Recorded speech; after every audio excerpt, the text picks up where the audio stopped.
दोस्तों, भारत की इस पवित्र भूमि में एक से बढ़कर एक शेरों का जन्म हुआ है। वैसे तो हमारे देश का एक भी सैनिक किसी से कम नहीं।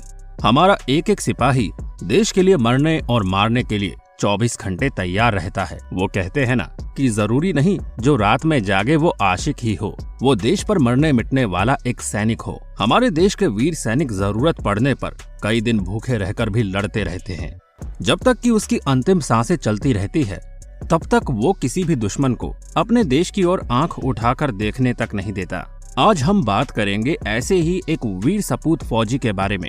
इनका नाम अब्दुल हमीद है, जिनके जज्बे, वीरता और पराक्रम की दास्तान दुश्मन देश में भी सुनाई जाती उनके देश के सैनिकों में जोश भरने के लिए। चलिए जानते हैं इनके बारे में विस्तार से। अब्दुल हमीद 1 जुलाई 1933 से सितंबर 10, 1965 भारतीय सेना के 4 ग्रेनेडियर में एक सिपाही थे, जिन्होंने 1965 में भारत पाक युद्ध के दौरान खेमकरण सेक्टर के आसल उताड़ में लगे गए युद्ध में अद्भुत वीरता का प्रदर्शन करते हुए वीरगति प्राप्त की, जिसके लिए उन्हें मरणोपरांत भारत का सर्वोच्च सेना पुरस्कार परमवीर चक्र मिला। ये पुरस्कार इस युद्ध जिसमें वे शहीद हुए के समाप्त होने के एक सप्ताह से भी पहले 16 सितंबर 1965 को घोषित हुआ। अब्दुल हमीद का जन्म उत्तर प्रदेश के गाजीपुर जिले के धामुपुर गांव में 1 जुलाई 1933 में एक साधारण परिवार में हुआ था। उनकी माता का नाम सकीना बेगम और पिता का नाम मोहम्मद उस्मान था। अब्दुल हमीद 27 दिसंबर 1954 को भारतीय सेना के ग्रेनेडियर रेजिमेंट में भर्ती हुए। बाद में उनकी तैनाती रेजिमेंट के 4 ग्रेनेडियर बटालियन में हुई, जहां उन्होंने अपने सैन्य सेवा काल तक अपनी सेवाएं दी। उन्होंने अपनी इस बटालियन के साथ आगरा, अमृतसर, जम्मू कश्मीर, दिल्ली, नेफा और रामगढ़ में भारतीय सेना को अपनी सेवाएं दी। भारत चीन युद्ध के दौरान अब्दुल हमीद की बटालियन 7वीं इन्फेंट्री ब्रिगेड का हिस्सा थी, जिसने ब्रिगेडियर जॉन दलवी के नेतृत्व में नमकाछू के युद्ध में पीपल्स लिबरेशन आर्मी से लोहा लिया।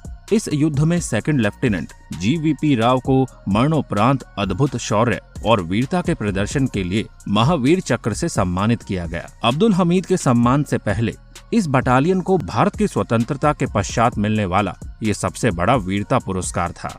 उन्होंने अपने सेवा काल में सैन्य सेवा मेडल, समर सेवा मेडल और रक्षा मेडल से सम्मान प्राप्त किया था। युद्ध की शुरुआत पाकिस्तान ने भारत में अस्थिरता उत्पन्न करने और शासन व्यवस्था के खिलाफ विद्रोह भड़काने की अपनी योजना ऑपरेशन जिब्राल्टर के तहत भारतीय सीमा में जम्मू कश्मीर में लगातार घुसपैठ करने की गतिविधियां शुरू कर दी। 5 से 10 अगस्त 1965 के बीच भारतीय सेना ने भारी तादाद में पाकिस्तानी नागरिकों के घुसपैठ को उजागर किया। पकड़े गए घुसपैठियों से मिले दस्तावेजों के जरिए इस बात के पुख्ता सबूत मिले कि पाकिस्तान ने कश्मीर पर कब्जा करने के लिए गुरिल्ला हमले की योजना बनाई थी। पाकिस्तान अपनी इस योजना को अंजाम देने के लिए 30,000 छापामार हमलावरों को इस खास उद्देश्य के लिए प्रशिक्षित किया था। 8 सितंबर 1965 की रात में पाकिस्तान द्वारा भारत पर हमला करने पर उस हमले का जवाब देने के लिए भारतीय सेना के जवान उनका मुकाबला करने को खड़े हो गए।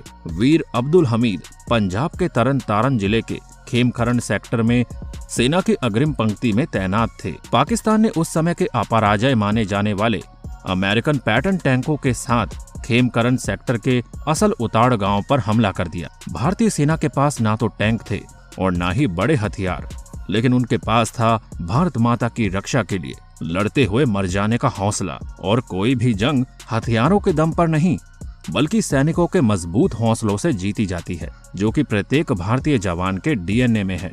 भारतीय सैनिक अपनी साधारण 303 राइफल और LMG के साथ पैटर्न टैंकों का सामना करने लगे। हवलदार अब्दुल हमीद के पास गन माउंटेड जीप थी, जो पैटर्न टैंकों के सामने मात्र एक खिलौने के समान थी।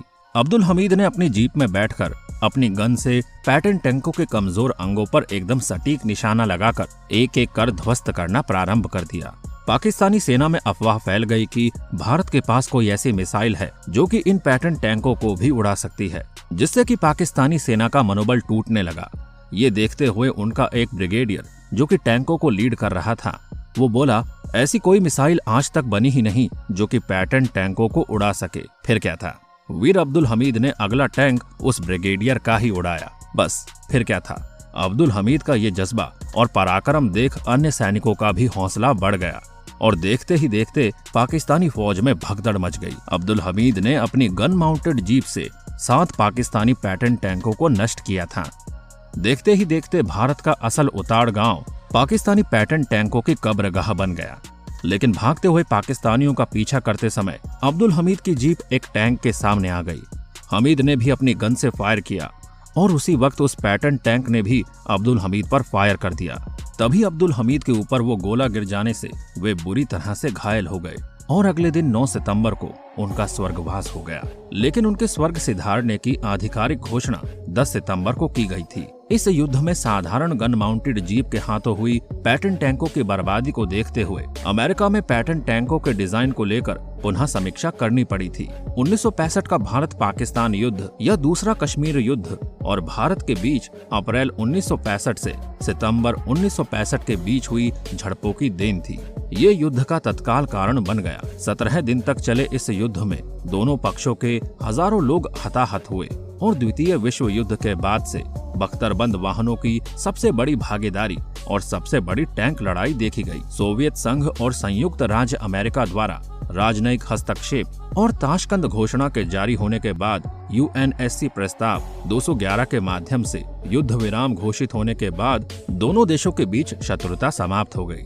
युद्ध कश्मीर में भारत और पाकिस्तान के बीच की सीमा पर देशों की थल सेना द्वारा लड़े गए थे। 1947 में भारत के विभाजन के बाद से इस युद्ध में कश्मीर में सैनिकों का सबसे बड़ा जमावड़ा देखा गया। भारत और पाकिस्तान के बीच सैन्य गतिरोध के दौरान अधिकांश लड़ाइयां विरोध करके लड़ी गई। थल सेना और बख्तरबंद इकाइयां वायुसेना और नौसैनिक अभियानों से पर्याप्त समर्थन के साथ युद्ध विराम की घोषणा के समय पाकिस्तान पर भारत का अधिकार था। दोनों देश गतिरोध के लिए लड़े। संघर्ष को पाकिस्तान के लिए एक रणनीतिक और राजनीतिक हार के रूप में देखा जाता है। ये ना तो कश्मीर में विद्रोह भड़काने में सफल हुआ था, न ही ये अंतर्राष्ट्रीय स्तर पर सार्थक समर्थन हासिल करने में सक्षम था। अंतर्राष्ट्रीय स्तर पर युद्ध को अधिक शीत युद्ध के संदर्भ में देखा गया और इसके परिणाम स्वरूप उपमहाद्वीप में एक महत्वपूर्ण भू राजनीतिक बदलाव आया। युद्ध से पहले संयुक्त राज्य अमेरिका और यूनाइटेड किंगडम भारत और पाकिस्तान दोनों के प्रमुख भौतिक सहयोगी थे। सैन्य हार्डवेयर और विदेशी विकास सहायता के उनके प्राथमिक आपूर्तिकर्ता के रूप में संघर्ष के दौरान और बाद में भारत और पाकिस्तान दोनों ने अपने अपने पदों के लिए पश्चिमी शक्तियों द्वारा समर्थन की कथित कमी के कारण विश्वासघात महसूस किया। विरोधी पक्षों को सैन्य सहायता पर एक अमेरिकी और ब्रिटिश प्रतिबंध लगाने के साथ विश्वासघात की उन भावनाओं में वृद्धि हुई थी। भारत और पाकिस्तान ने क्रमशः सोवियत संघ और चीन के साथ खुले तौर पर घनिष्ठ संबंध विकसित किए। संघर्ष के दौरान और 1971 के युद्ध के दौरान पश्चिमी शक्तियों के कथित नकारात्मक रुख ने पश्चिम और उपमहाद्वीप के बीच संबंधों को प्रभावित करना जारी रखा है।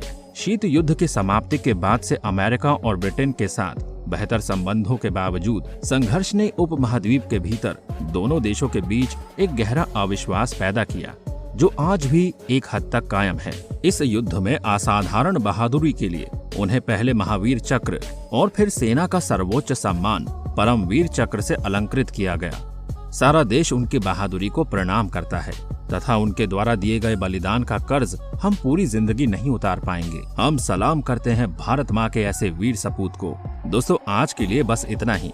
अगर आपको हमारी वीडियो पसंद आई हो तो वीडियो को लाइक और चैनल को सब्सक्राइब करें। जाते जाते हम आपको कुछ पंक्तियों के साथ छोड़े जा रहे हैं। टैंक आगे बढ़े या पीछे हटे, कोख धरती की बांझ होती है। फतह का जश्न हो या हार का शोक, जिंदगी मयतों पर रोती है। इसलिए ऐ शरीफ इंसानों, जंग टलती रहे तो बेहतर है। आप और हम सभी के आंगन में क्षमा चलती रहे तो बेहतर है।